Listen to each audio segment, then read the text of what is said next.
Hello everybody and welcome to another episode of the Best of Satsunami. In this episode we are going to be talking about the Pierce Brosnan era of James Bond. This episode was a lot of fun to film because we got the chance to watch some of our favourite James Bond films, both good and bad, but without any further ado, hope you enjoy.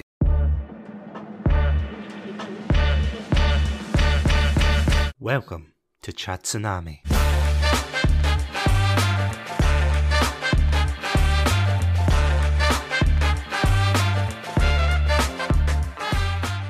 Hello everybody and welcome to another episode of Satsunami. I'm Satsunami and joining me today is a very special agent. He has a golden eye for these kind of films. He promises that tomorrow never lies. He always promises as well that the world is indeed not enough and he will try another day. Joining me today is Adam. Adam, welcome back. Hello. Good to be back, and thank you for stealing every single pun that I could possibly make in the intro. So, yeah, I'm not even going to try. You stole them all. Oh, come on, don't pout. Come on. No, I'm going to pout. This is going to be a whole episode now. You'll sit in the corner and you'll be like, so what do you think? I'm like, I don't care. You're not my real pun fan. So yeah, how are you doing today, Adam? Other than that, other than that, I'm doing fine. Thank you very much. How about yourself? not too shabby. Actually, really happy that we are going to be talking about James Bond again today. It feels good. It's like slipping into a comfortable pair of slippers once again. Feeling familiar territory. A comfortable pair of slippers that have a switchblade in the tip. Yeah. I mean, of course. I mean, that's the only pair of slippers you'd want, surely. Because we have done 2 episodes so far. Well, technically 3 episodes of James Bond. We've done a retrospective for the Timothy Dalton era. We have done a retrospective for the Daniel Craig era. And we've also done a review for No Time to Die. Yeah, now we're moving on to the next James Bond on our list. That, of course, being probably the more agreeable one out of the ones we've got left. Pierce Brosnan. So, Adam, before we go into the main episode, what are your memories and experiences with this particular run of James Bond? I think, like a lot of people my age, Pierce Brosnan was the Bond actor that I grew up with. The very first Bond film that I saw was Die Another Day, which was Brosnan's last film. So I'd never seen a Bond film before, but I went to somebody's birthday party and we went to the cinema to go see Die Another Day. And it's the film that actually got me hooked into the Bond films. And after that, I went back and I got copies of all the older films, watched them all, loved them. So really, the Brosnan run really sparked a love of the kind of franchise for me that, as much as my opinions have changed on a lot of them now, I still do retain a fondness for the Bond films. So it's important to me in that respect for kicking off my interest in it. I have to admit, Pierce Brosnan was definitely the Bond of the late 90s and the early 2000s, wasn't he? He was like the kind of iconic image whenever you thought of James Bond. Obviously, you've got your Connery fans, your Moores, your Lazenby sympathisers, the Timothy Dalton group, which I know you and I are part of. The Dalton Defenders, as I call us. Oh yeah. You tried mailing the t-shirt to me. I'm not wearing it, Adam. But come on, please. Getting badges made and everything. Well, if you turn them into pogs, then maybe I'll reconsider.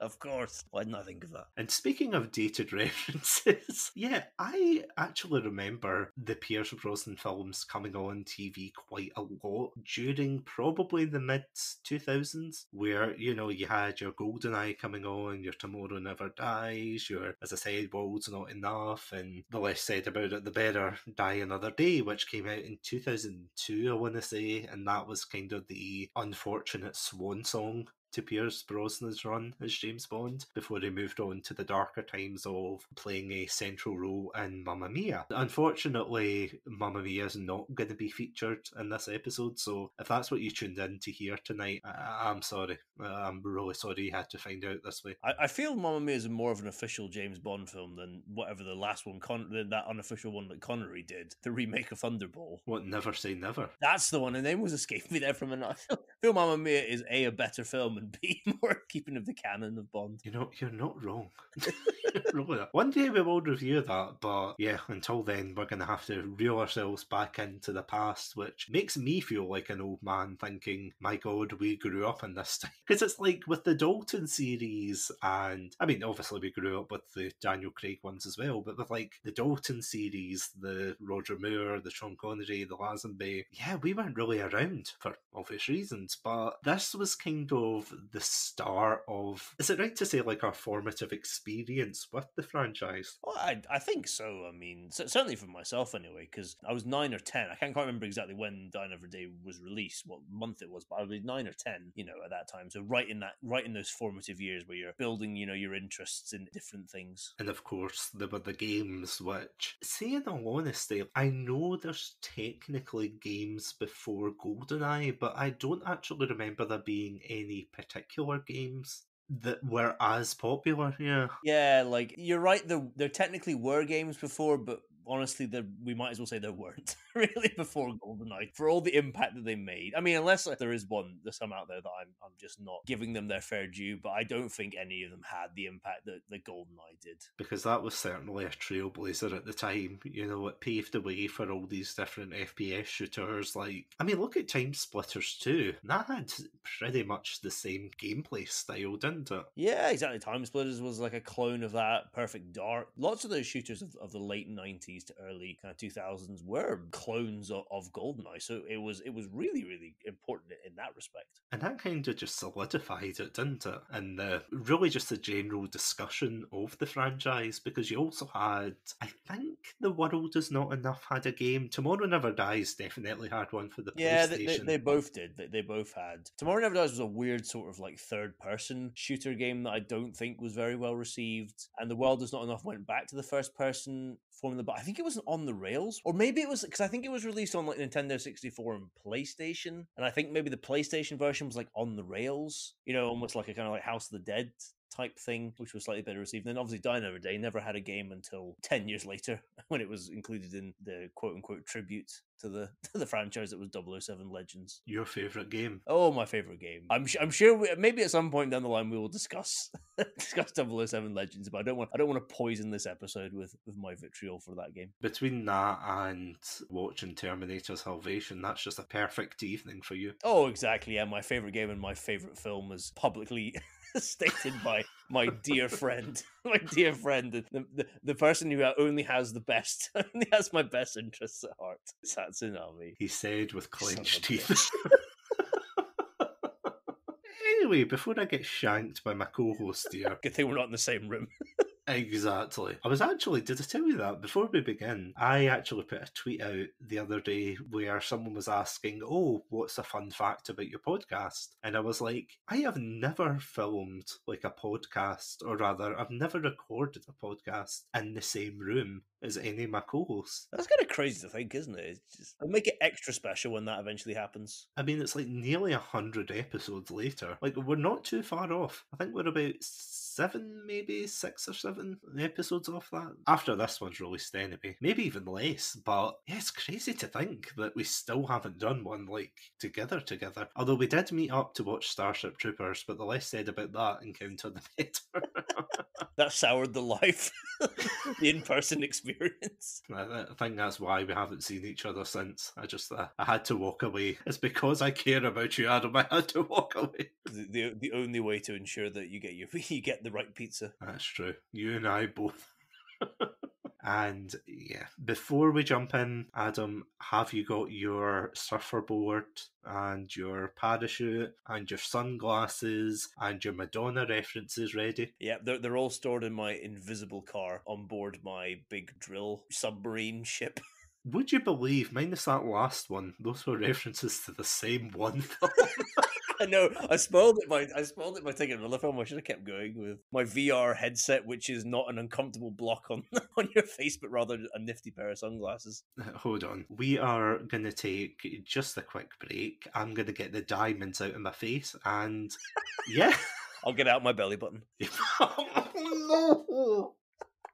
Oh, why did you make... Oh, you actually reminded me of a very key point. Thank you for that. So I'm just going to write that down. We will be right back after these messages. Welcome to Satsunami, a variety podcast that talks about topics from gaming and films to streaming and general interests. Previously on Satsunami, we discussed Game of the Decade, Deadly Premonition, the romantic thriller, Birdemic, and listen to us get all sappy as we discuss our top 5 Christmas films. If that sounds like your cup of tea, then you can find us on Anchor, Spotify, YouTube, and all good podcast apps. As always, stay safe, Stay awesome, and most importantly, stay hydrated.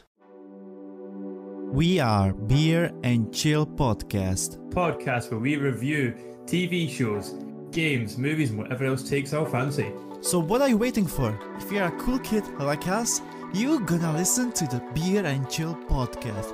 You can get it anywhere from Spotify all the way to your grandmother's radio. My name is Jan. And I'm Craigie C. And we are Beer and Chill.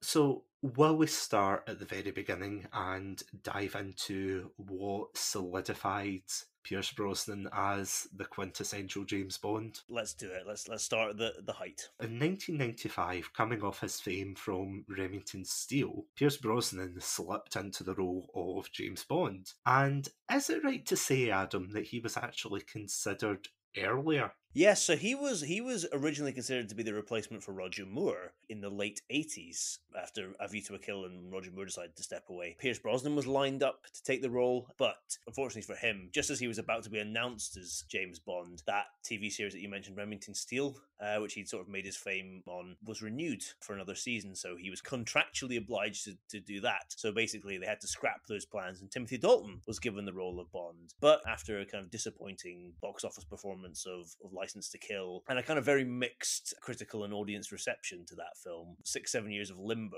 Timothy Dalton left the role, and then Pierce Brosnan was able to step back into it again. I was going to ask, I suppose you're quite happy at that. I mean, I'm not happy that Timothy Dalton only got 2 films, but you know, Timothy Dalton came in at a bad time, I think. I don't know if Pierce Brosnan would have done any better, to be honest. I feel like the films were in a kind of bad place at that point, even though I think Living Daylights and License to Kill are excellent films and only get better, I think, with age. But you know, things happen, and you know, Brosnan, I think, happened to come in at a good time, a right time for him, certainly anyway, for his sort of legacy. It is weird to think, though, that he could have been the star for the Living Daylights and things, and how different that film would have came across. Like, can you imagine him in A License to Kill being like dark and gritty? And don't get me wrong, he can act really serious when he wants to, but I don't know if he would have that same kind of seriousness as Timothy Dalton. But I mean, they're both like quite different actors, aren't they? Oh, they definitely are. I mean, Dalton is a stage actor. I think kind of first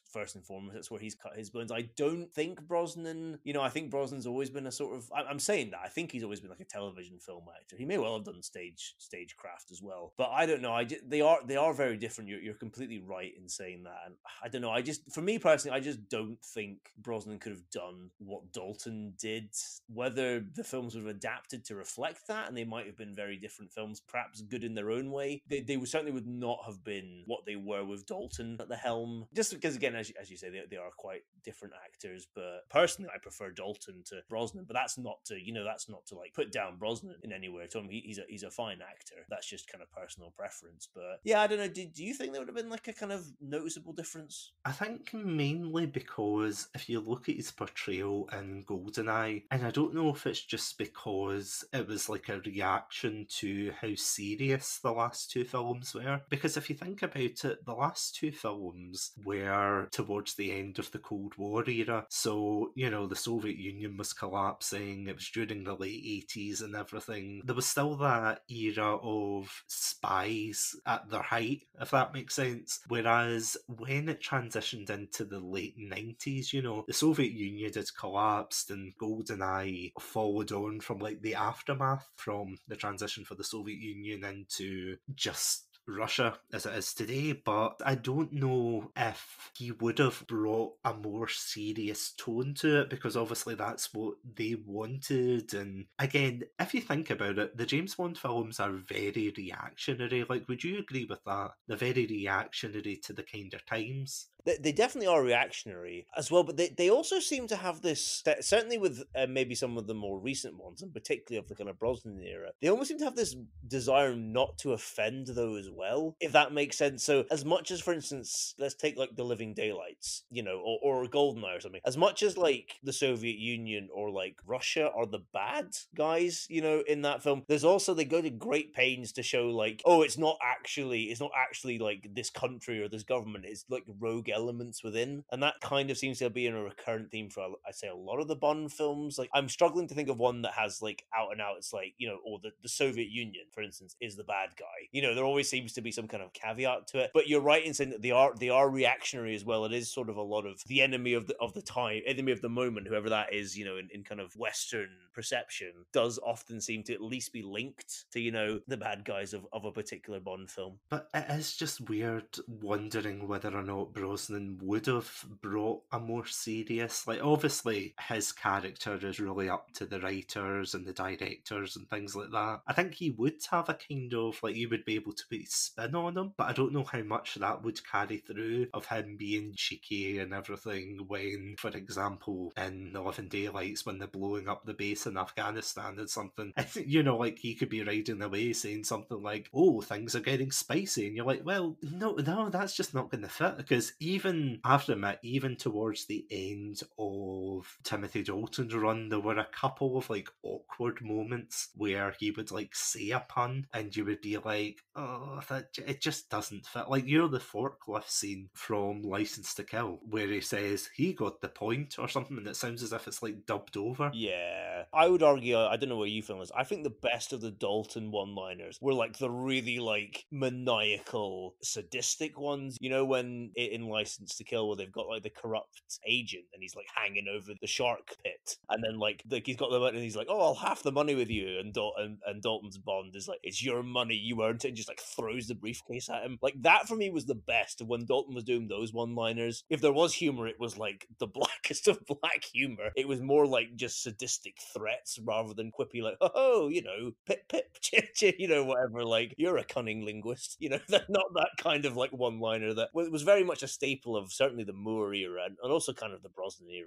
of Bond as well. Because, I mean, the Brosnan era is pretty much propped up by puns, and we'll get into it later, but especially dad jokes and things like that. Because I remember, and this is kind of going slightly off topic once again, but I remember going to see Quantum of Solace with my dad in the cinema, and I remember him coming out, and obviously, no surprise, he wasn't a big fan of it, but one of the things that he did mention wasn't because, it obviously wasn't written that well, but more because it didn't have the same kind of humour and gadgets and things. And that's what he said, oh, the old James Bonds had the gadgets, the one-liners, the quips, as I said, the kind of cheekiness behind it all, but with the Craig era, which is something we discussed in a retrospective, it's a lot more gritty and serious and things. And I think the Brosnan era definitely kept up that status quo. To borrow a phrase from Roger Moore, he did keep the British end up when it came to this kind of relatively jovialness to spy work, but especially for his debut in Goldeneye. So for those of you who don't know, Goldeneye is really, it's set in the fallout of the Soviet Union. So it's 4 years after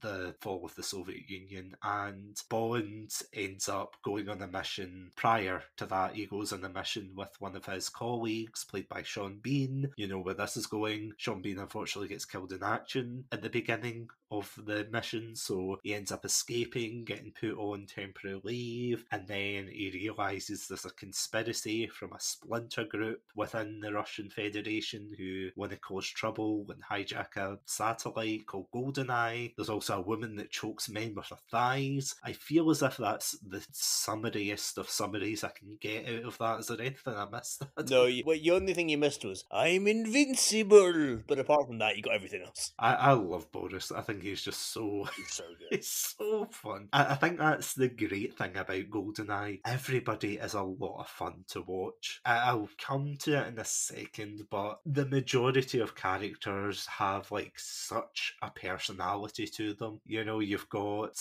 the Russian general who remember the scene where you've got the big set piece where Brosnan's driving the tank down St. Petersburg? Oh, it's so good, that scene. And you know, he's got like the hip flask and he's drinking as they're driving away and things. It's just amazing. Like the action in it is great. The one-liners are great. It's actually the perfect premiere film for like a new James Bond and everything. It really doesn't put a foot wrong, I think, for the most part. It's a really well-crafted film. And the soundtrack as well. I mean, the soundtrack's just iconic. Do you know, it's funny, a lot of people don't like the soundtrack. You know, it's very gritty and quite... This is going to make me sound like a hipster that knows what I'm talking about when it comes to music. I really don't. I'm tone deaf. But it sounds quite industrial, if that makes sense. It's like a deliberate choice as well, because you're completely right. There's like a lot of like metal clanging sounds at points. And yeah. I really like it. I think it's very effective, and I think it was good at signaling this was like a kind of revamp of the Bond franchise for a new era, especially as you say, now that we're in a post-Cold War world. What's Bond's place? And I thought the soundtrack did well for that, but it's interesting that a lot of people don't like it just because maybe it sounds off to them. It doesn't sound like the kind of classic Bond soundtracks they were used to. I wouldn't say it's my favourite. You know, you wouldn't go and listen to it over and over again and be like, oh, this is a bop. But in terms of like setting the tone and things, especially as we established this post-Cold War era in which you and I were both born into, what's the meme that goes around? It's like, too late to see the end of the Cold War, but born too early to be a TikTok star. Oh no, what awkward. The Venn diagram's screwed up for that one. Let me tell you. But yeah, I think it does give it a distinctive identity, and I think that's what this film needed. It needed its own identity from, as much as I love the Dalton films, it needed its identity from the Dalton films, from the Moore films, from Connery and Lazenby, and David Niven. I'm going to throw him a bone. But yeah, it does definitely do a good job, and of course that carried over when they made the game as well, because I think it was a guy called Grant Kirkhope who did the soundtrack for GoldenEye, the game I mean, and either way, absolutely fantastic. A fun fact though, did you know the guys who made the GoldenEye game were the same company that made Banjo-Kazooie? Oh, of course, because it was Rareware, wasn't it? And we never heard from them They would go on, a lot of them would go on to make Time Splitters. Really? Yeah, that's probably why it's so inspired, but not all of them, but a lot of them went on to left Rare to form that Free Radical that, you know, went on to make the Time Splitters series before that. It was also shut down. I don't know where they ended up after that, but I actually didn't know that. you know, another piece of the puzzle. So, before we move on to the next film, is there anything you didn't like about this film? Honestly, not really. There's nothing I can really think of that I don't like. I mean, for me, the Brosnan era was this attempt to kind of walk a line between the Moore and Dalton eras of Bond, an attempt almost to blend both of those elements together, because Dalton and Moore's Bonds were very, very different. They might be the ones that if we were to draw like a diagram of the Bond things, they might be on the complete opposite ends of the spectrum. So I almost felt like Brosnan's Bond was an attempt to marry those two elements, and I don't think any Brosnan film did it better than Goldeneye. I really love the plot and the story to Goldeneye. I think it has a good amount of fun to it, but it also has some really good like serious elements to it, that kind of really good dramatic elements that grip you and drag you in. I love virtually all the characters in this film. Obviously, I'm not the biggest fan of the main Bond girl, Natalia Simonova. She's fine, like there's nothing wrong with her. I just don't think she's anything that special. But again, that's like the biggest criticism I'm leveling against it. It's like somebody was fine. There's great like fun elements like Boris and Xenia Onatop and things that you feel like belong in the Moore era, but at the same time we have a really kind of interesting like revenge plot in there that almost feels more akin to the kind of Dalton era of Bond. So honestly, I think it's a great film, and I think it's also a kind of fascinating cultural document, because as you say, this is like steeped in this kind of post-Cold Cold War new world that we're in, and it's like, where is Bond's place in this? Is there a reason for him still to exist now the Cold War's done? And I think this film had a really interesting way of looking at that, and kind of positing like new threats that could emerge in the aftermath of the Cold War, and having Bond kind of have to adapt to a new era. For as much as the character doesn't really change, Brosnan Bond doesn't really change that much from his predecessors, but it was still interesting that he was at least confronted by this changing environment. So honestly, I can't really level any criticisms against this film. I think it's just really good, and I think it's so much fun to watch, and I think it's aged really, really well. I would agree with that. I do think that of all the Bond films, it certainly has its like place in the kind of like top tier of the Bond pantheon, as it were. There are some criticisms I would have against it, going on what you were saying about certain characters. Like, personally, I do really like, again, I wouldn't say she's the best Bond girl, I do agree in that sense, but I actually didn't mind Natalia. I thought it was quite good that she was, this is going to sound weird to be like, oh, she was independent, and I know she has her damsel in distress moments, which you kind of think, oh great, here we go, Bond coming to save the day, but I mean, she did prove herself capable in other regards, and I thought, okay, we're going in the right direction, okay, we're not falling back to like Connery era. The less said about that, the better, of course. But another fun fact, of course, is that Judi Dench makes her first debut as M in the franchise, which I have to admit, she was really iconic as she has the first female M, isn't she? Certainly in the series she was. Before they got Ralph Fiennes' leathery husk in No Time to Die. Whatever the hell was going on there. But anyway, sorry. Aside. Yeah, I mean, again, going back to what you were saying, she makes like a very interesting point where she challenges Bond and says, you're like does she call him a dinosaur or something like that? A misogynistic dinosaur, I believe, is the term, a relic of the Cold War. Exactly. And I do like the fact that, again, as you said, they're kind of challenging how Bond can fit into like the modern era of spies and things like that. The one thing I will challenge is Xena Onatopp. You made an interesting point when I brought this up to you while I was watching the film. The fact that she does look, the actress, I mean, she does look as if she's just having such a good time with this like ridiculous character that goes around killing men with her thighs. But I'm honestly on the fence. I'm like, is this so silly that it's good, or is it just dumb entirely? Is this like the only kind of carryover from the past films, like, Octopussy, Dr. Goodhead, Pussy Galore? Are we regressing back to that era? But not too much. I mean, at least she's kind of capable of dispatching people. But what did you think of that?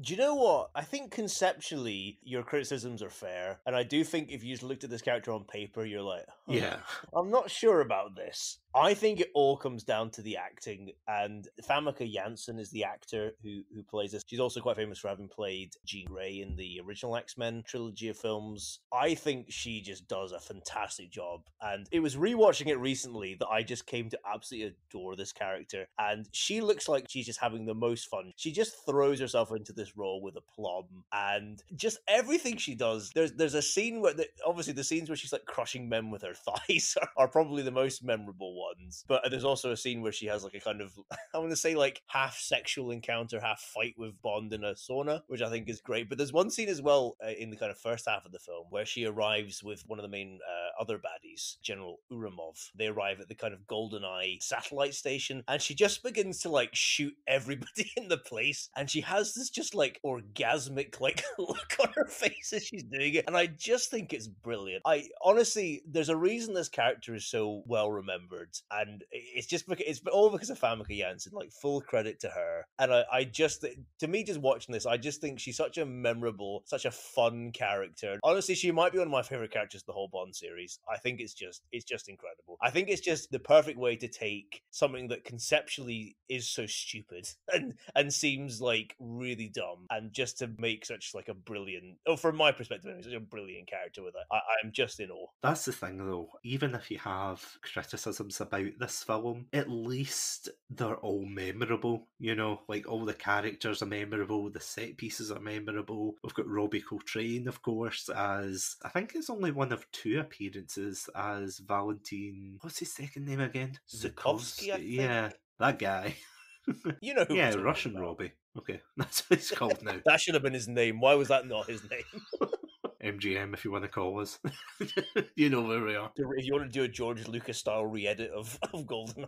What you mean with the terrible accents? My name is Russian Robbie. Russian Robbie. Duh. Oh, and that is as far as I got in the Duolingo course. Das Vidanya, comrade Satsunami. Yeah, that's all I know. That's as far as I got in the course. Yeah, that's Vidanya. That's it. That's really it. I know no other Russian. But speaking of me going on to butcher another language, will we move on to the next film, Tomorrow Never Dies? I need to get my news. I'm going to be honest, when I rewatched this film, I actually had a lot more fun with this than I remember, because Tomorrow Never Dies is one of those films that always came on, at least in the UK, it was a channel called ITV2, where they would always rerun old Bond films, and I would catch like snippets of it before someone changed the channel, and I thought it was alright, but as soon as I sat down and watched it from start to finish, I really enjoyed this one. So the plot of this one is a bit more, I was going to say a bit more scaled back, but maybe not quite, where a medium... Really? No, until I remembered about the nuclear warhead. Okay. Do you remember there's a giant freaking like torpedo drill and stealth ship? I mean, all media moguls have them, come on. Of course, yeah, no. What do we think Rupert Murdoch's been doing? Oh, I've not heard what he's been up to this time. Must be building a stealth ship. Have you not been watching GB News recently? Is that Piers Morgan's next project? What, you think it's the French that are like driving away the British fisher boats? No, Oh. it's Piers Morgan and he's... Oh my god, I love it. For legal reasons, and the panda is waving me down for legal reasons. That's a joke. That is a joke. I am joking. Any people that rhyme with Schmear Schmorgan, it's totally coincidental. Oh man, we're off his Christmas card list. Oh, we are. Or maybe we're on it. We're giving him free publicity here. He'll love that. That's true. We're not getting hired to GB News anytime soon. Oh man, my dream job. That's why I was working on this podcast series, so I could slide into a role as analyst on GB News. What do you think? Thank you. Very cool. Anyway, sorry, GB News bashing aside. Yeah, it's about a media mogul, and I'm talking about Tomorrow Never Dies again. It's about a media mogul who... I still can't get that image of you-know-who writing that submarine. So yeah, it's about a media mogul who decides to try and instigate World War III between the British and the Chinese with, as you said, his stealth submarine. Don't know how that works, because, I mean, technically aren't all submarines stealthy, and Bond has to stop this guy from, causing World War III, and he has to team up with Wei Lin, who is played by Michelle Yeoh, am I right in saying? Yep, you're correct. And they have to team up and take down this guy. Honestly, I love it. I think it was a lot of fun. I loved the fact that the character of Wei Lin was just this utter badass throughout the film, that Bond was his same kind of jovial self, but took it seriously. But it has one of the worst deaths in it, and I think I text you at the time. Do you remember? Do you know what? It's one of these ones that I used to think back and think it was really funny, and then I watched it and I was like, "Wow, that's actually horrifying." I think it's probably the most brutal death in the entire Brosnan run. Oh, definitely in the I think the only one that's more brutal in the whole of the Bond series. Oh, is it Milton Keynes, the guy in the No, Milton Keynes. That's a town.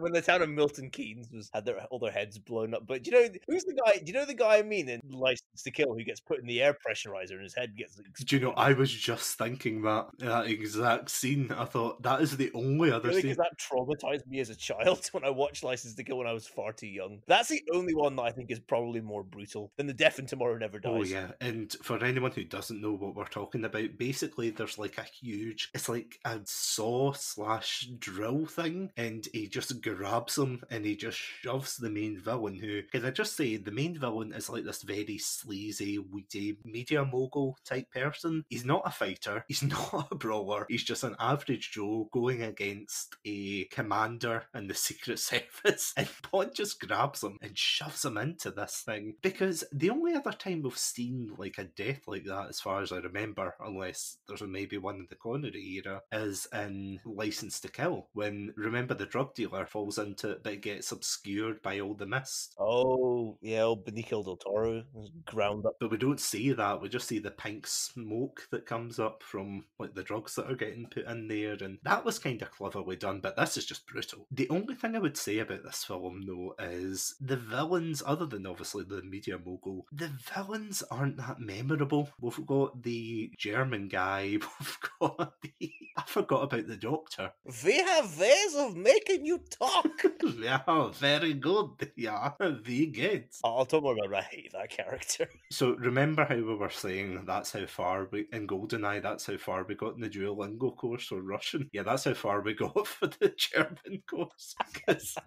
The war is over for you. Exactly. That's exactly what he was like. He was just like such a stereotype. You know, he might as well have kicked down the door and been like, "This is the Bradva situation for you." Yeah, and you would have been like, "What is it? Who is this clown? Who is this Joker coming in?" Here's a question for you though: do you think that this film was the beginning of the end for the Brosnan run when it came to celebrity cameos? Because we've got Terry Hatcher is one of the secondary love interests in this one. I see what you mean. I would probably slightly disagree, only for the fact that I think that they at least tried to give Terry Hatcher interesting stuff to do. I don't think it fully works, and I don't think... So Terry Hatcher plays a character called Paris Carver, who is the wife of the main villain of the film, who it turns out had a previous relationship with Bond. And they kind of play on that in the film, and it's an interesting idea. And again, I admire the film for trying to do that. I just don't think it devotes enough time to it.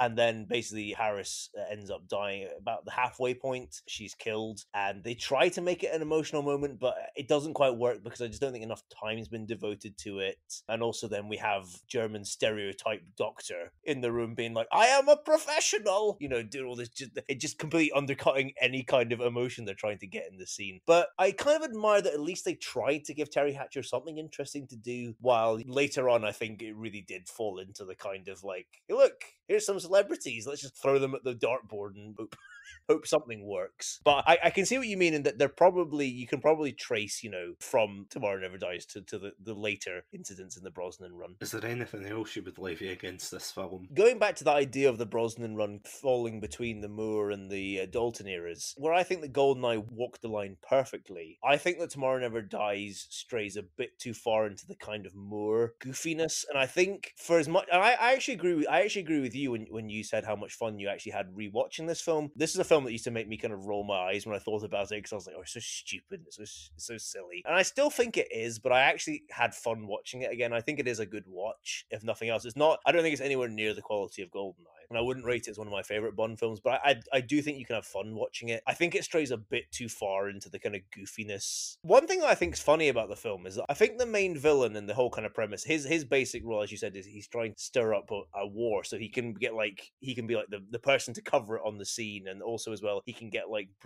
exclusive broadcasting rights in China. And I think it was very topical at the time, but I think it swiftly became very, very antiquated and ancient. But ironically, it's now kind of gone full circle, and I think it's actually in many ways quite topical again, with sort of like fake news, you know, and issues like that. But yeah, I think it's just a bit too goofy. This film is probably the thing I would level the most against it. I think Michelle Yeoh is great, and I really like her character. I think Pierce Brosnan is good in this, like, overall, and the story is stupid, but I think it's still fun enough that you can enjoy it. So I don't really have too many major, apart from the kind of, you know, the stereotypical German doctor and some of the ideas being a bit too half-baked. I don't really have any massive issue with this film, I have to admit. You really hated that doctor, didn't you? Tell me I'm wrong.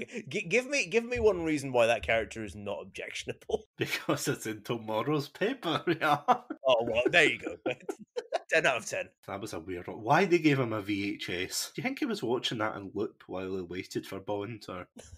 He's got to do something. I don't know what else do German doctors do. What I laughed at was, see the other like German thug that works for Carver, and he's like, "Oh, he was my mentor and everything," and he talks about like the chakra torture device or something. Oh yeah, like, he was my PhD supervisor.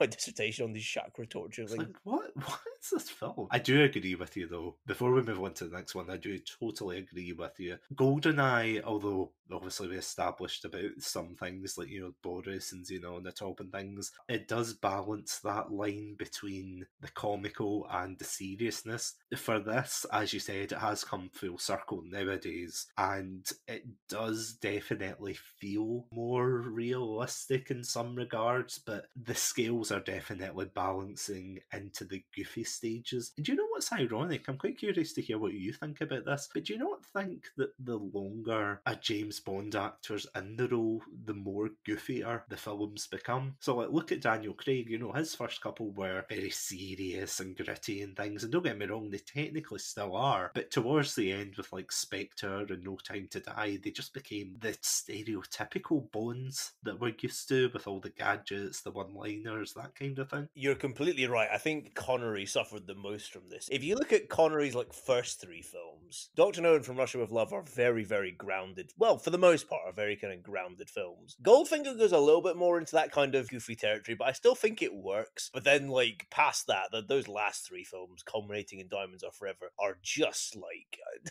are just preposterous in every way. And you could argue Moore was the same, although Moore started off pretty kind of preposterous as well. Maybe that's why Dalton is my favourite. Didn't have enough time for his Bond to become like goofy and preposterous. Well, I mean, it's the same with Lazenby, whose wife's literally shot at the end of the film. Spoilers. He didn't even get a chance. Imagine Lazenby stayed on. That was a trope at the end of every of his films. Oh, God.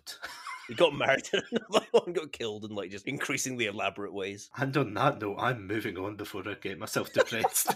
So, of course, the third film of the run was The World Is Not Enough, which I like this film, but there are certain elements that I'm not a huge fan of. For example, I like the fact that Elin Donan is in it, the castle in Scotland next to Skye, which I actually visited this year. Not because I'm a big Bond fan, but I was just passing the area. And I was like, oh, Elin Donan. And yeah, no, it's a great place. By the way, we're not representatives of Visit Scotland or anything like that, but if you're listening somehow, give us a call. Because it was you that pointed that out, wasn't it? I think so. I can't remember if you'd gone up there before we'd respectively watched these films. Yeah, I think I pointed out, I was like, oh, do you know the castle? And you were like, oh, I do.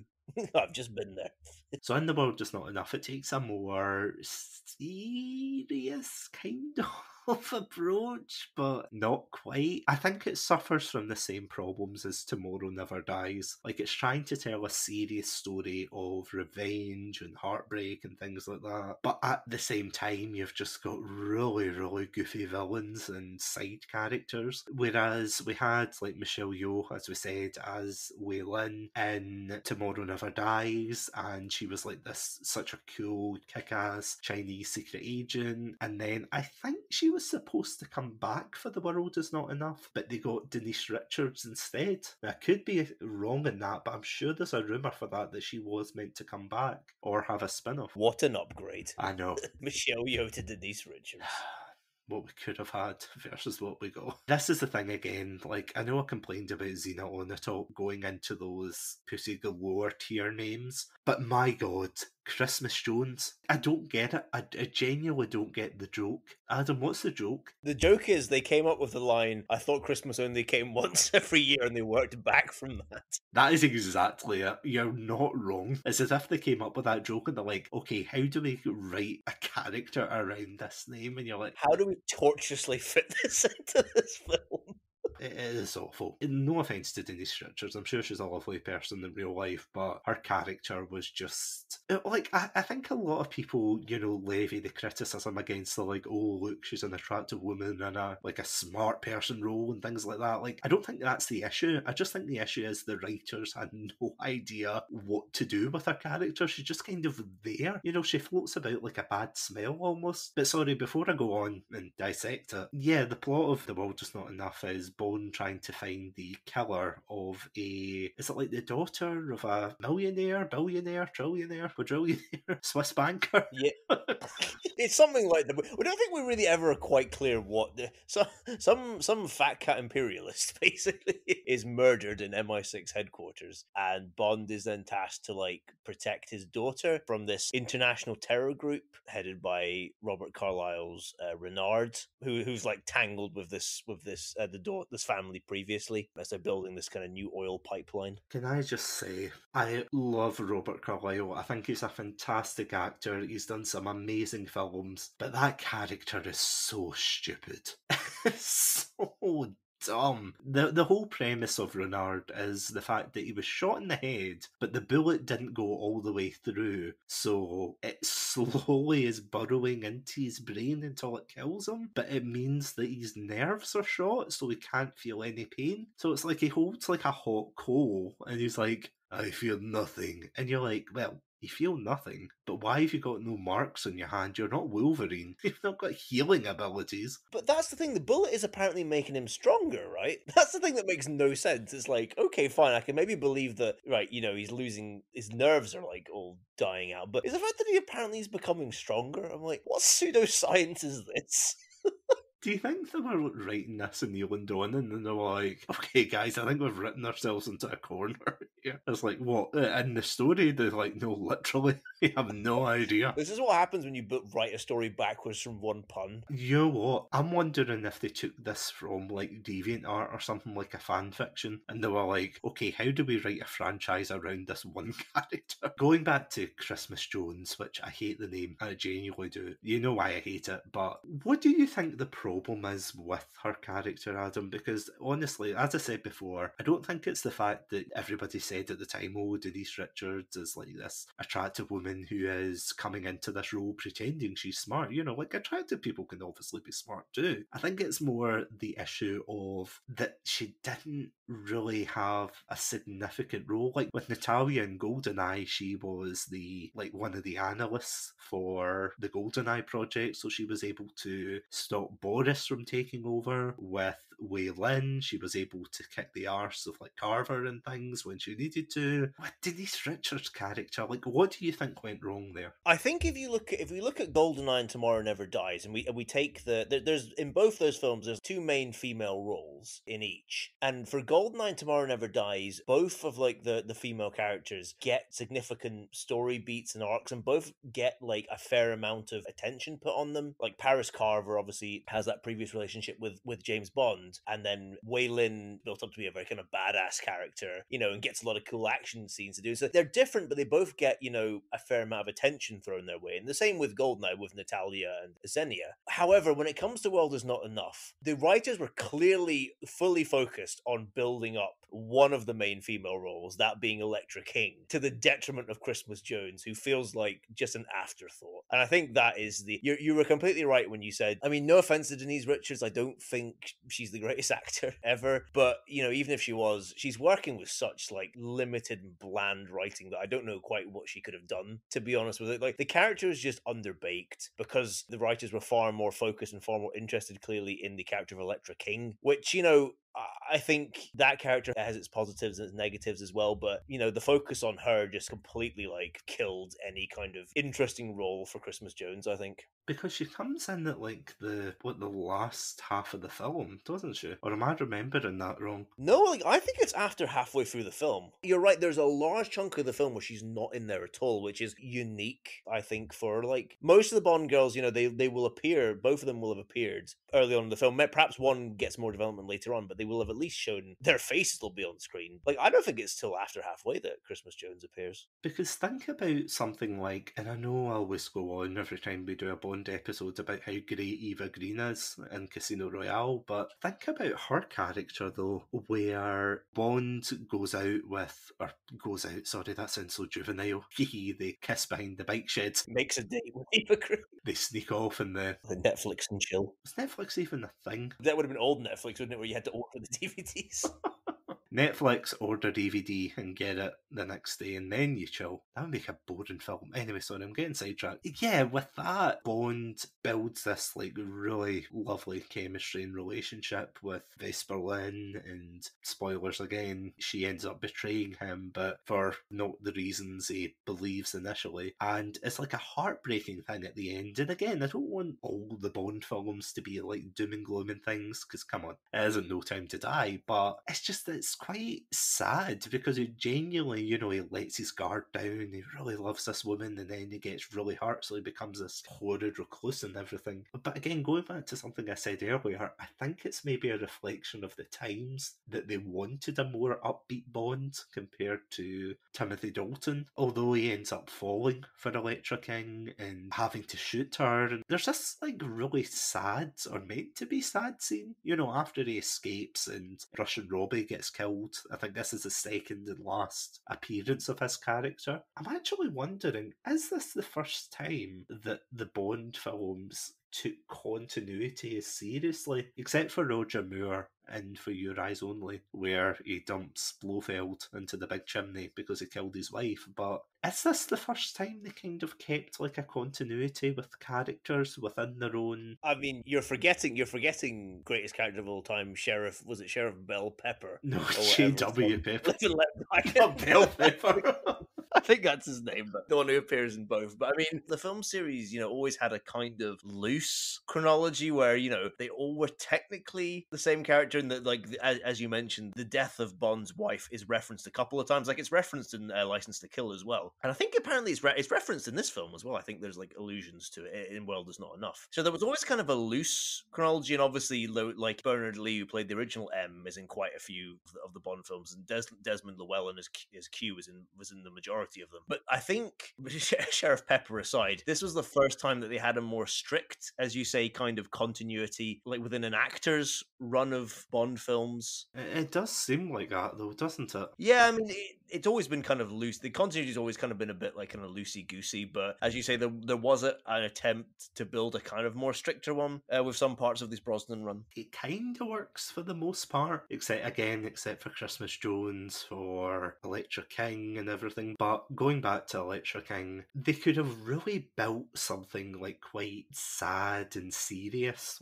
with that relationship between Bond and Electra, you know, because they do have, I wouldn't say they have a massive chemistry, but they still have enough to make it passable. But unfortunately, as we know, things don't work out. She ends up getting shot by Bond, and then it's almost as if he just forgets her. Like, did you ever notice that when he shoots her, they have the sad music where he's holding her in his arms, and then he's like, oh, gotta save the world, and then that's it, pays her no mind after that. You're completely right. It feels very strange because it almost feels like the climax of the film. Like, it feels like this is what the film has been building up to. And imagine if the film had ended with this. If like some of the last things had been Bond killing Electra King, that would have actually made for, I think, a really kind of startling end. Something akin to close to being how the end of Casino Royale is really like, you know, kind of gut wrenching with the death of Vesper Lynd and like Bond's transformation into the person that he's going to become. But the fact is, because Electra King is killed off, and then we still have to go deal with Renard, we have to like save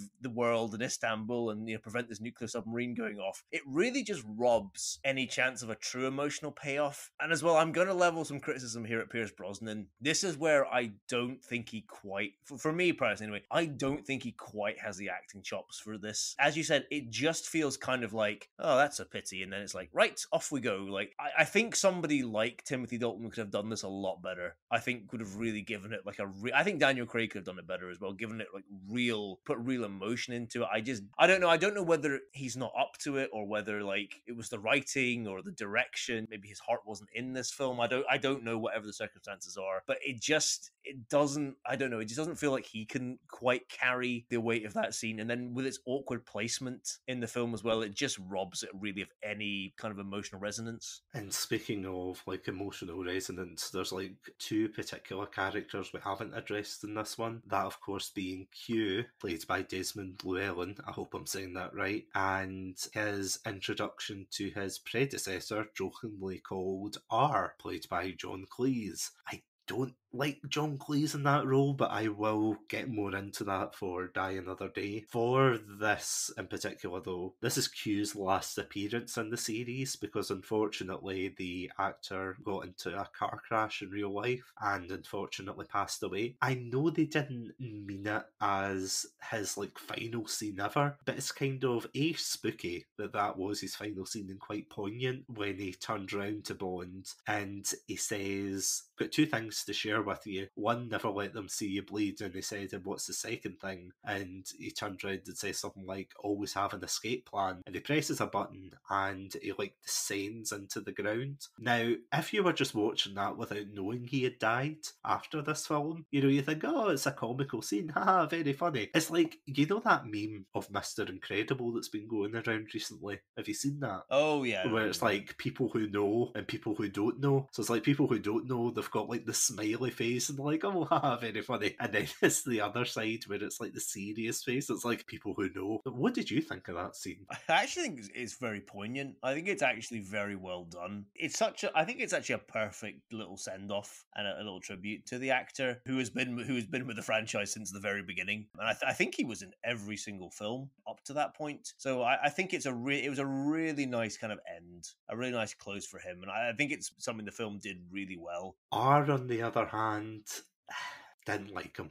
I'm going to be honest. I don't think this is one of John Cleese's best roles. I'm going to be honest. He definitely seems to be more of like a bumbling idiot in comparison, which just transfers into Die Another Day. Are we going to do it, Adam? Are we going to pull the trigger and shoot down the gun barrel? We might as well. I don't know. For me personally, like, World Is Not Enough was the one that I struggled the most to rewatch. I'll be honest. Like, I found it quite a plodding film, and I found it quite boring. I don't think it's bad. There was nothing that really like hooked me in the way that stuff in Goldeneye and Tomorrow Never Dies had. And even I will say that the film after this. But let's move on. Let's move on, because I think this is the one to really just let our hair down and go crazy with. As I said before, the further a James Bond actor does go into his like run of films, the more goofy it gets. And honestly, The World Is Not Enough should have been that big red flag flying above saying, we are going to be goofier, we're going to have all the gadgets, the one-liners, we're going to have everything in this. But we were young, we were naive, we just didn't listen. We thought, another Bond film, can't wait. And then we got Die Another Day, which was quite honestly written by someone who has a fetish for dad jokes. That is the only way I can explain this film. It's about James Bond finally going to North Korea to stop a diamond smuggler. He ends up getting captured, tortured for a year. And you might think, wow, Satsu, you summarised the first third of that film. Excellent. What's the other 2/3 about? No. That's the first 10 minutes. They wasted such a good premise on 10 minutes, followed by Madonna's, Adam. Her banging tune. Sigmund Freud. Analyze this. Is a version of the Human Torch. She caresses James Bond as he's getting tortured. Fantastic Four, she is not. Fantastic Boar, maybe. But hey, put that on the box. I would if I could, you know it. Bond tries to find this Korean diamond smuggler. He comes across Halle Berry, who is a American agent. The Americans are back in this film, only they're just as obnoxious as arguably Sergeant J.W. Pepper. Maybe not as bad, but they're still very aggressive and, oh no, we have to do what's right and everything. You're like, okay, this is going into borderline parody territory, and it's safe to say, isn't it, that this film was absolutely panned when it came out, wasn't it? Fans didn't like it. The critics said there was too much product placement. Would you agree with that? Oh god, yes. This film was panned, and you'd probably say rightly so by everybody. I think a lot of people consider this to be the worst of the Bond films, and this was the one that I think is what people talk about nearly being a franchise killer. It was considered to be that bad. So Adam, why was it a franchise killer? I mean, share with the class. Come on. Because if you look at this film, it really is terrible. In everything it does, I think it basically fails. The story, as you said, is ridiculous. And it's stupid ridiculous. It's not kind of good. You're like, oh wow, this is kind of good, clever, ridiculous. No, it's really dumb. Really, really dumb. The characters are pretty uniformly bad. The acting isn't great, but then again, the writing is worse. So I don't think I can really fully hold that against the actors. There's actually a fine cast in here. Halle Berry is an Academy Award winner. We have Rosamund Pike, who's a fine actor. I like Michael Madsen as well, Judi Dench in this film, but they're just given such crappy material to work with that it's just, it's an utter disaster. The CGI in this film, are there many big budget films that have worse worst CGI? I'm trying to think. The Scooby-Doo film, if you count that. Oh, okay, that's fair. Okay, well, you know what? It's on a par, I think, with the Scooby-Doo. The action scenes are awful for the most part. I mean, I think there's a chase, like a hovercraft chase in the beginning, which I think is quite good. And there's a kind of ridiculous, like, sword fighting scene. I think it is stupid, but because a lot of it is practical, I think it still has some excitement to it. But there's a terrible CGI ice surfing scene where James Bond is surfing away from like a tsunami. There's a terrible bit where an ice palace is getting like melted and it looks awful. The editing in this film is shocking. There's like needless slow-mo, needless speed up, bad cutting in it. Like, it's really bad on like every level, this film, and I think that's why it was considered a considered a franchise killer, and people rate it so lowly. I've got to be honest though, this film is a lot of fun to watch. I had an absolute blast watching this film. It's funny to laugh with, but it's even funnier to laugh at. I almost recommend watching this film if you haven't, because it's so funny. Like, how do you feel about it? Am I crazy for just enjoying this film? For the stupid ride that it is. Do you know what I love? See the fact that everyone I've asked about this film who actually enjoys it always says the same thing. They enjoy it because it's just that bad. I've never once met a fan of this film who said, oh, I love this film because of the deep plot and the action. It's like, no. They all love it because it's an absolute train wreck. And this came out in, is it right to say the 50th anniversary of James Bond? It was the 40th. Oh, 40th, sorry. Yeah, this came out in the 40th anniversary of James Bond, and yeah, they certainly pay homage. I mean, they've got the crocodile from Octopussy, they've got the famous scene from, is it Dr. No, where Halle Berry comes out of like the sun. Goldfinger. Oh, Goldfinger. Oh, no, sorry, Doctor. I'm thinking of the laser scene. Sorry, no, you're right, Doctor. Oh, yeah, there is the laser scene as well. Yeah, we'll get to that. Don't you worry. Literally, a character says "diamonds are forever." Does do they actually? Yeah, the main bad guy goes at one point, oh, well, you know what they say, diamonds are forever. I really wanted them to keep saying. I really wanted some character to be like, well, you know what they say, Octopussy. Oh, I'm just after my doctor appointment now. Who's your doctor with? Oh, it's Dr. No. It's like, do you like my false eye? Yes, I do. Thank you. It's a golden eye. I mean, they did that in The World Is Not Enough, where, to be fair, technically they do say, like, oh, it's the Bond, like, family motto or something like that. At least that made more sense than someone saying diamonds are forever. In their universe, how does that make sense? I don't know. If this was, like, a proper continuity, I really wanted, like, Pierce Brosnan to have a flashback to when he was Sean Connery and he was driving a moon buggy around and doing whatever, all the stupid crap that's in that in the Diamonds Are Forever film. That would have been awesome. Do you know what bit I was like really confused at? See the bit where Jinx, played by Halle Berry, goes into the room and she meets up with Bond and she turns around and goes, ah, you scared the living daylights out of me. What does she mean by that? You know, it's so meta. You have to be there to get it. You know, people listening to this must be thinking, are they joking now? Or is this actually in the film? I could actually believe that line was in there. To be honest, having just watched it like yesterday on the day of recording, I could believe that line was in the film. I mean, technically she said, the living daylights. I mean, there was a bit of a pitch there. And then Bond went back, da-da-da, just live and let die. You know, I felt it was a bit weird when they killed the wrong Bond and they just had Simon Le Bon floating in the Ice Palace. I thought that was a bit dark, but honest to God, I think we're writing our own better film, a better version. We really are. We need to do an episode where we make a better version of Die Another Day, but still have to pay homage to all the previous Bond films. Step 1, take out the goddamn Ice Palace. Why do we have to go to an Ice Palace? You know, you say that jokingly, but that would fix probably about at least 30% of what's wrong with this film, probably more. Who built an Ice Palace? How would that sustain itself? You know what, I don't want to get into the architecture of Iceland here, wherever it was filmed, because it just seems like there are ridiculous moments of Bond. We all know from the Roger Moore era, from, for example, the beginning of Thunderball, where a man dresses up as his own widow and tries to be a Bond.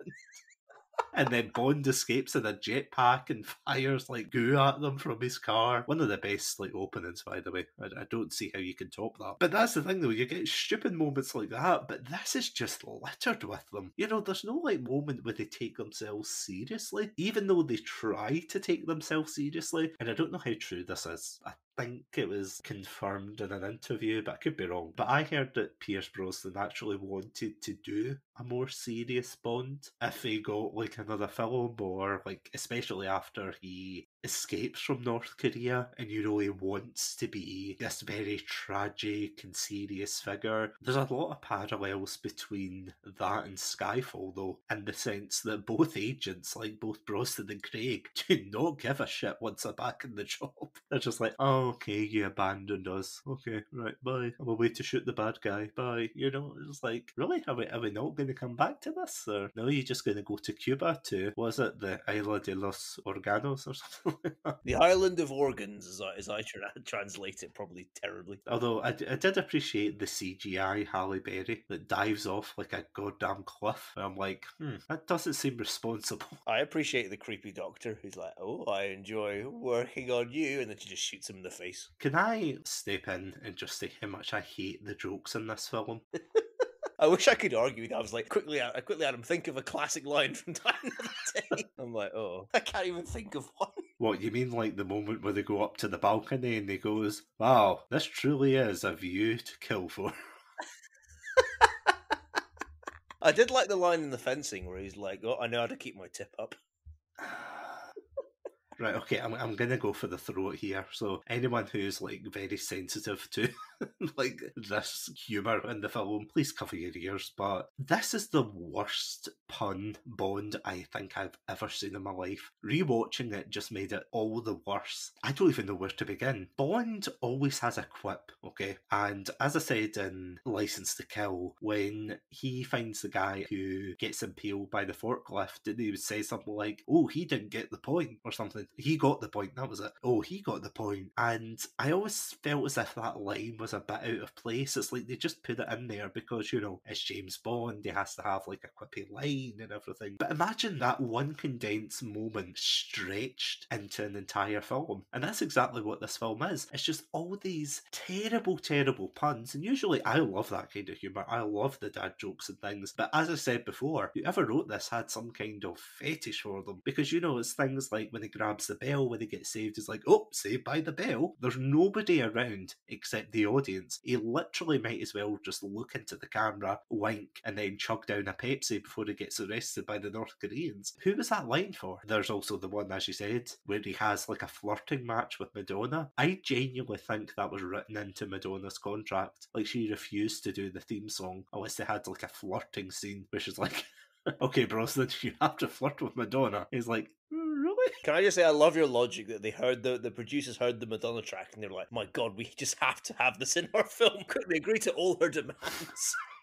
This is gold, this track. This is going to get us in with the hip kids. Do you know what the hip kids love? References to Sigmund Freud.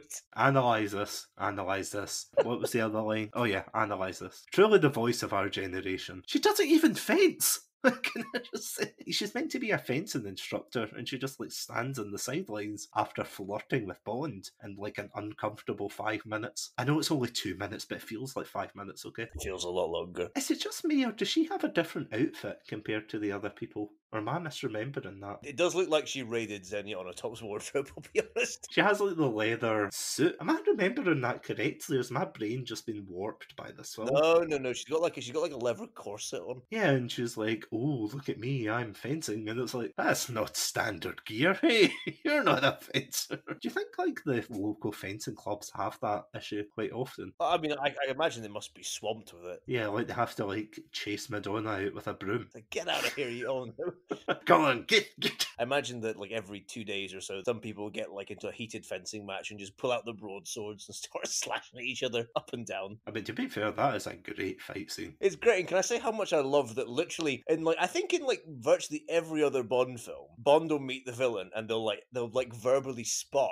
Yeah, it'll be like psychological war games for a while, and then it's not until like the very end that they engage in like fisticuffs or whatever. I swear, about 2 minutes into his first meeting, Bond's first meeting with Gustav Graves, they're literally like trying to hack each other's limbs off with like katanas and broadswords and claymores and everything. Can I just say though, this is probably my favourite K-drama movie of all time. I mean, I can see why. Squid what now? I mean, you've got family drama, you've got the slow motion. Yeah, I honestly, move aside K-dramas. Crash Landing on You, move aside. For all the like small percentage of people who actually watch K-dramas out there going, I got that reference, I appreciate you. But it does seem more like a K-drama, doesn't it? And I know this kind of predates before. I mean, don't get me wrong, I don't know the landscape of K-dramas in the West in 2002, but it almost seems as if it borrows a lot of elements from that. I mean, Bond literally stops his heart at one point. Oh yeah, he stops his heart at one point to get out of like prison, right, and to flirt with a nurse. And then the Chinese government decides to give him a passport to go away to Cuba. This film is all over the place, isn't it? Thanks, China. You're all right. Thanks, China. Very cool. It's like, what is going on in this film? And yeah, they end up going to Cuba. Do you know what it feels like, though? It doesn't feel like they're going there for the sake of the plot. They're just going there because, oh, we've got these grand locations. Let's, just use these grand locations. When he goes to Iceland and he meets Mr. Kill and literally says, that's a name to die for. Why, Adam? This isn't a rhetorical question, Adam. I'm asking you why. Why? Do you know, I wish I could answer. I mean, the Bond films have always had, you would say that they don't usually have natural dialogue, in that I'm pretty sure people don't usually, like, talk this way, but particularly Die Another Day. Like, I don't think, I mean, if there is anybody who talks exclusively in puns, and like dad jokes, please never come near me, because I don't. That sounds like a nightmare. Just to be like, oh, what are you doing today? And it's like, oh, insert pun here for the rest. I'm like, oh my god. As I said, though, I love dad jokes. I love puns. I love that kind of humour, but it feels like that kind of obnoxious friend/stranger who won't leave you alone at a party. You know, that way where it's just like, oh, what you doing today? Well, let me tell you about my life. And you're like, please leave me, please. Just want to come here and enjoy the party. It's like, haha, enjoy the party. Oh, it's party time. Haha. Oh, I'm gonna die another day. It's like, are you okay, sir? No. It's like, oh. There's a lot of things I enjoy. Like, I really enjoy having pasta with chili pesto. I don't want to eat pasta with chili pesto for 2 hours and 12 minutes. Like, you may like dad jokes, but you don't want to just exclusively hear that for 2 hours and 12 minutes, I'm pretty sure. Is that how long this film is? That is how long the film No is. way. It's a long one. Well, I think that's probably on the longer side. True. Slap that in the box as well. Die Another Day. Jesus Christ, is how long?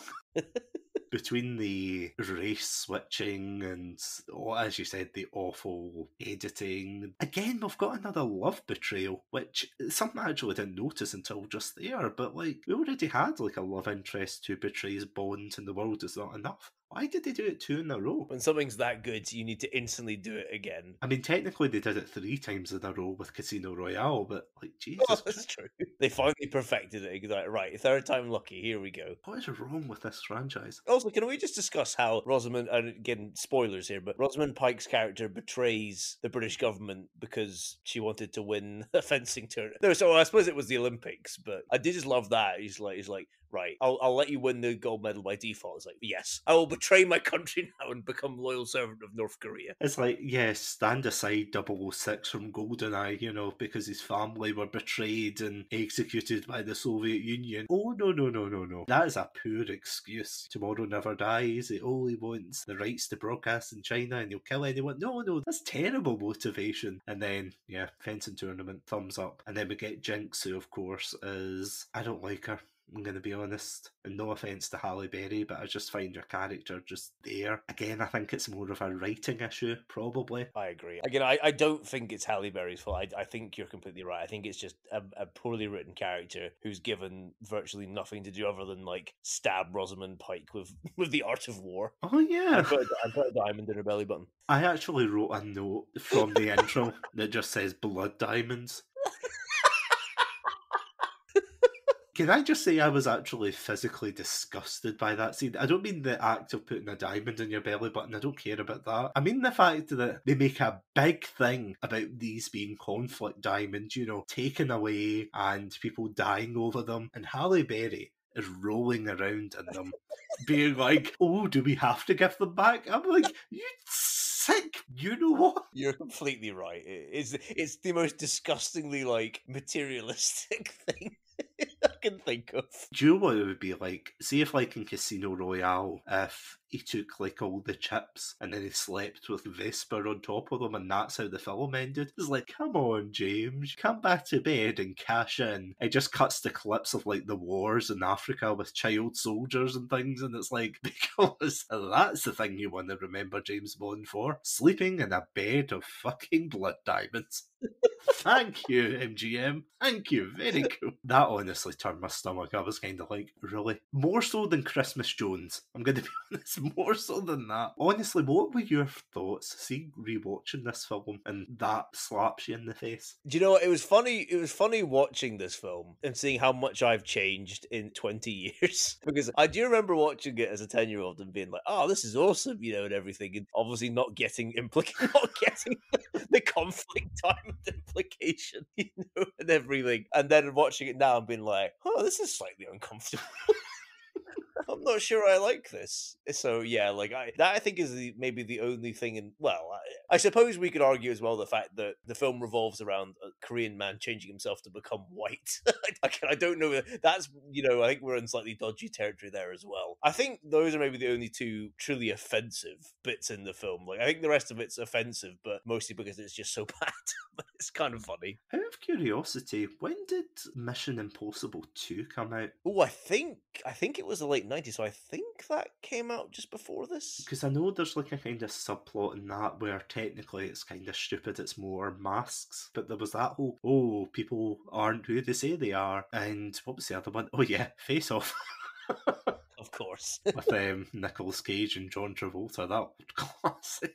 The one that did it well. Oh yeah, they did it better than a man who, as you said, decided to turn from the spawn of a devilish North Korean general to a British millionaire, billionaire, playboy, yeah. Clearly the same thing. Clearly two sides of the same conflict diamond here. Can I also say, I love how this film makes the father, the North Korean general, who's the father of the main villain, out to be heroic. In what ways? Well, no, but see, he's the one who tries to stop. He's always like, oh, I disapprove of all this stuff. And then, like, he tries to stop his son from destroying the minefields so that North Korea can invade South Korea and everything and, like, stop him from using Icarus. Again, it's like that thing like I talked about at the beginning where it's like they almost don't want to make a moral judgment on countries and regimes. It's like, you know, these North Koreans, they're all right. It's the rogue element, you know, isn't it?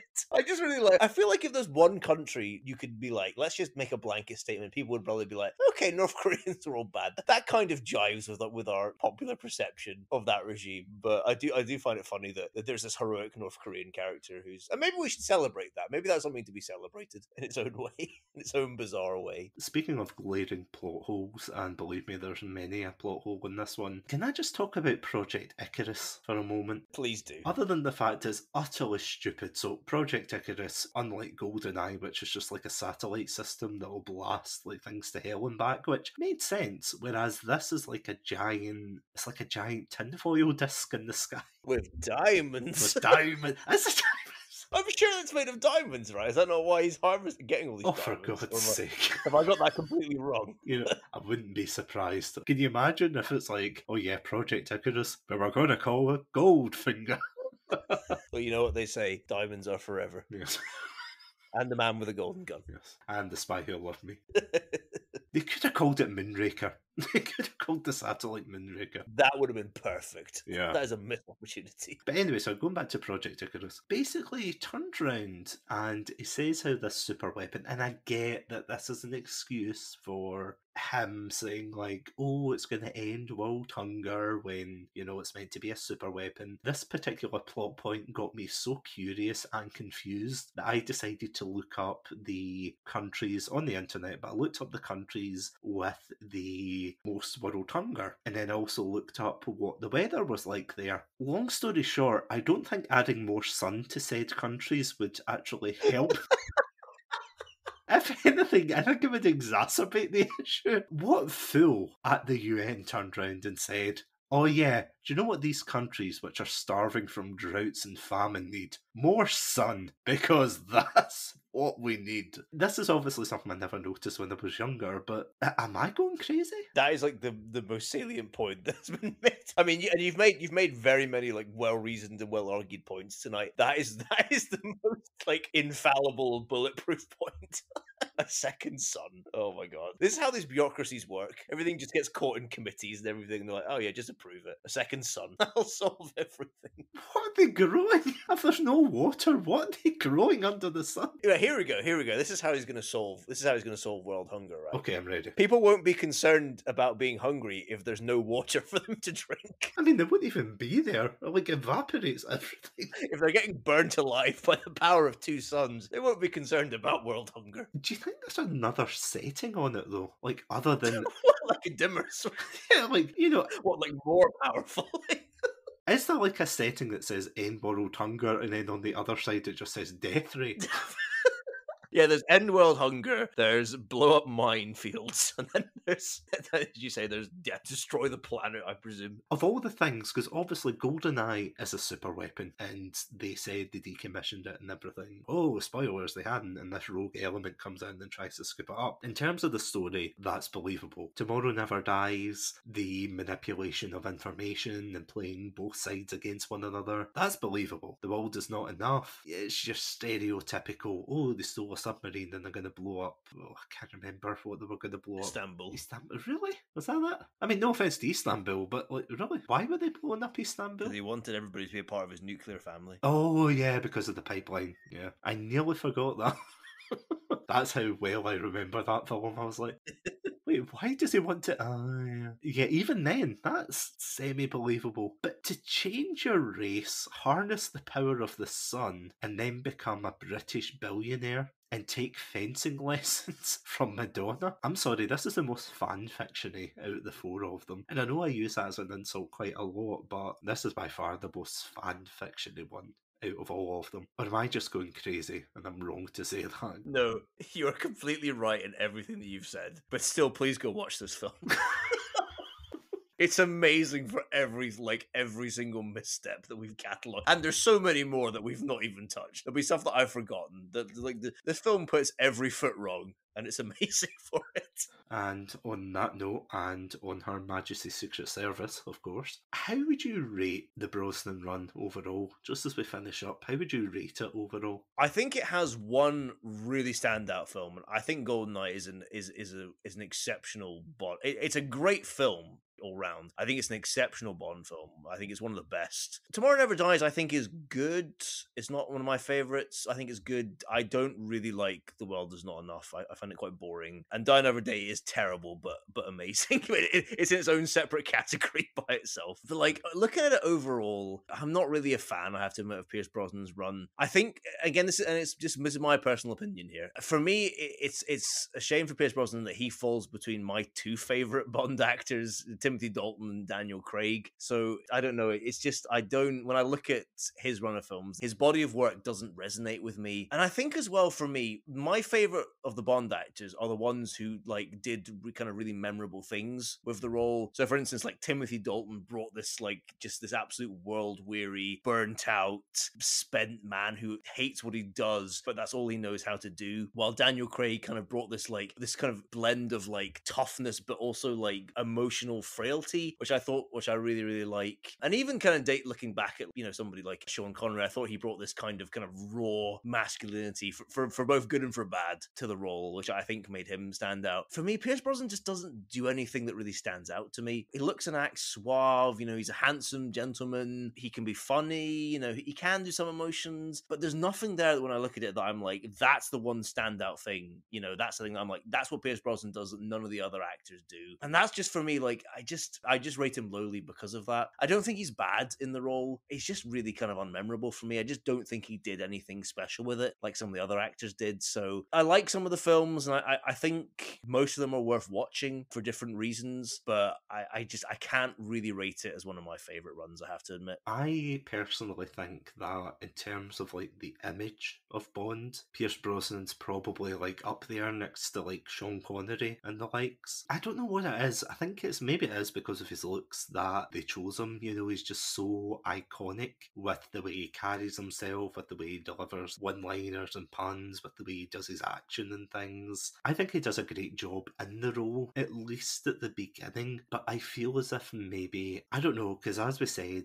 Bond is quite a reactionary series, and in this particular period, we've got the end of the Cold War, and we've got the beginning of this kind of new age of espionage and different geopolitics. So you think, well, who's going to be the next enemy? So we had like the fallout of the Soviet Union in Goldeneye. We had a news mogul who, let's face it, that's always going to be timeless, that kind of story. The world is not enough. We had just your standard terrorist slash crazy millionaire, and then You Die Another Day is just when they lost the plot. And I get they were trying to get like the anniversary stuff in and everything, as I said, Living Daylights and so forth. Yeah, it seemed like a weird choice in the way that, you know, they did everything. I can't remember if this is true, but I think it might be something to do with the director of Die Another Day as well, but there's a lot of factors that lead to this film not being received as well. There's like the impossible gadgets. There's actually someone on YouTube, and I can't remember the name for the life of me, but they did like a James Bond retrospective, and I remember them saying like how the Aston Martin vanish actually works, or should work rather, practically, and it's like it takes small cameras and it replicates its surroundings to make it seem invisible. And this reviewer was like, well, if Bond was hiding behind it, then his face would be all smeared because he's like pressed up against the camera, and he actually shows you like a photoshopped image of it, and I've still got it saved on my computer to this day. It is the funniest thing I think I've ever seen. Pierce Brosnan's face like warped and stretched across the car. You're like, oh god. You know, you've got the laser scene in that as well. There's just so much in that film that you could criticise, but you know, it's like a weird spectrum of films. You know, you've got your serious ones, you've got your absolutely you know what, insane ones. It just seems like it's all over the place, and I don't know if... Here's a question, just as we're wrapping up, but do you feel as if there's less of a consistent theme with Brosnan's run, as opposed to like Daniel Craig, Timothy Dalton, Connery and Moore? Yeah, I definitely think there's less of a consistent theme than something like Dalton or Craig. Well, obviously, the Craig kind of arc feels quite narratively consistent for the most part. You know, they really did try to build consistency there, and his character's growth as well. And sort of the same with Dalton as well. Like, License to Kill isn't exactly like a direct follow-up to Living Daylights, but that character does feel very consistent. I feel it's more in line, Brosnan's more in line with kind of the way the Connery and the Moore films developed, in that if you look at like Connery's character in Diamonds Are Forever compared to Dr. No, they seem like completely, you can almost believe it's completely different actors doing it. There doesn't seem to be a kind of logical through line there. You know, again, it's been a while since I've seen the Moore films, but it does feel as well like the Moore films were more all over the place and didn't really feel all that connected. So I guess the way Brosnan kind of fits in with those more than, you know, as you says, more than the more consistent characters of like Dalton and Craig. It's honestly just a shame because, as I said, I think Brosnan wanted to go out with more of a like serious film. You know, I think he probably would have loved it if his was more in line with Craig's run or Dalton's run, but he's kind of in this awkward middle phase where the world wasn't quite ready for serious Bond, but he maybe went to the other side of the spectrum where it was just too goofy, and I think that's what's kind of alienated people at the end of the day. I would still recommend though that people check out this run, just to mirror what you were saying. Yeah, Goldeneye and Tomorrow Never Dies, I would say, are definitely the ones to check out if you want like more of the good films. But if you want to see the train wrecks that we were talking about, The World Is Not Enough and Die Another Day, go check them out because you might not enjoy them, but you'll have a lot of fun with them. And at the end of the day, if you're not having fun, you're crying about it on the internet. So yes, go watch it. On that note, I think that's probably like a good place to stop. Do you? Go watch Die Another Day. Last like invocation. Just go watch it. You might regret it, but you won't. It's so stupid, but it's so much fun. As we finish this episode, I'll leave you with the words of my partner when I finished this film with her. She said, and I quote, "Seriously?" Ringing endorsement. You didn't show your partner this, did you, Adam? We watched the first three, but she didn't quite fancy Die Another Day, but I think we're going to watch it. I think I'm going to force her to watch it. When are you getting the Blu-ray? As soon as I'm finished with this episode, I'm going straight to my local online retailer to order it. And on that note, I won't keep you back any further, Adam. Come on, I'm itching. So, as always, Adam, thank you so much for joining me in another Bond episode. My pleasure. I'm always happy to talk about the highs and the lows of this series. If you lovely listeners at home would like to hear more of our James Bond content, or maybe just our other episodes, you can catch us on Anchor, Spotify, iTunes, and of course YouTube under the name Satsunami. Just look for the red panda and we will see you there. But until then, thank you all once again for listening. Stay safe, stay awesome, stay hydrated, and most importantly, analyse this.